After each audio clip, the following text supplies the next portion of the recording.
قوانین میں جو ترامیم ہے وہ ظاہر ہے پاکستانی عوام کے جیب پر ڈاکہ ڈال کر جو لوگ خود ہی کو قانون سازی کر کے امپیونٹی کے ساتھ آزاد پھر رہے ہیں، یہ اس کے خلاف عوام کے انٹرسٹ میں عمران خان نے اس کیس کے پٹیشنر بنے، جس پہ میں حیران ہوں کہ سپریم کورٹ نے قاضی صاحب جو ہیں وہ اتنی لائیو اسٹریمنگ کا فخر سے بتاتے ہیں کہ ہم پہلی دفعہ لائیو اسٹریم کر رہے ہیں، پاکستان کی ہسٹری میں عدالتی کارروائی لائیو دکھائی جا رہی ہے، تو عمران خان کو بھی بولنے کا موقع دینا چاہیے تھا، ان کو بھی سن لینا چاہیے تھا کہ وہ کیا جی بتائیے کہ وہ کیا کہنا چاہتے ہیں۔ ایرانی صدر کے حوالے سے بتائیے گا، ان کے ساتھ جو واقعہ پیش آیا، اگر یہ کوئی سازش ہے اسرائیل یا امریکہ کی تو پھر تو خان صاحب بھی ٹارگیٹ ہوئے۔ خان صاحب کوئی ایک دفعہ تو نہیں، خان صاحب تو خود بتاتے ہیں کہ 3 دفعہ ان کی جان لینے کی جو کوشش کی گئی، جو ان پہ حملے ہوئے ہیں، تو خان صاحب خود بتاتے ہیں۔ اور پھر یہ کہ وزیر آباد والا بھی جو کیس ہے، پھر جوڈیشل کمپلیکس بھی، اللہ تعالیٰ نے عمران خان کو بڑا معجزاتی طور پہ آپ دیکھ رہے ہیں بچایا ہے ابھی تک، جسے اللہ رکھے اسے کون چکھے کی بڑی تگڑی مثال ہے عمران خان کا بھی زندہ ہونا ماشاءاللہ۔ اور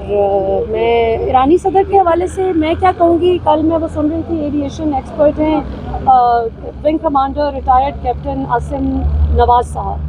ان کی میں گفتگو سن رہی تھی، تو اس میں وہ فرق بتا رہے تھے کہ فرق کیا ہوتا ہے جب کوئی حادثے کا شکار ہوتا ہے ہیلی کاپٹر یا کسی کو ہوا میں ٹارگٹ کیا جاتا ہے، تو انہوں نے کہا کہ جو حادثے کا شکار ہوتے ہیں ان کا ملبہ آپ دیکھیں گے کہ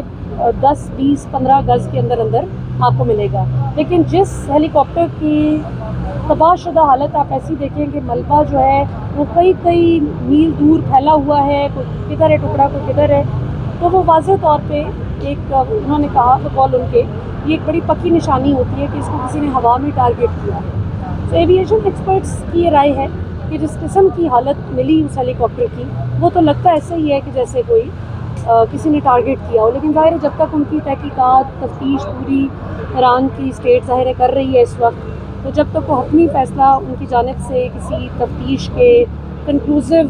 انجام تک پہنچ کے نہیں آتا، تب تک میرا خیال ہے قبل از وقت ہوگا کچھ بھی کہنا، لیکن ایویشن ایکسپرٹس کا کہنا یہی ہے، اور ظاہر ہے جتنا اسٹرانگ سٹینس ان کا پیلسٹائن کے ایشو پہ ہے، تو ظاہر ہے کہ وہ نشانے پہ تو کئی بیرونی طاقتوں کے تھے۔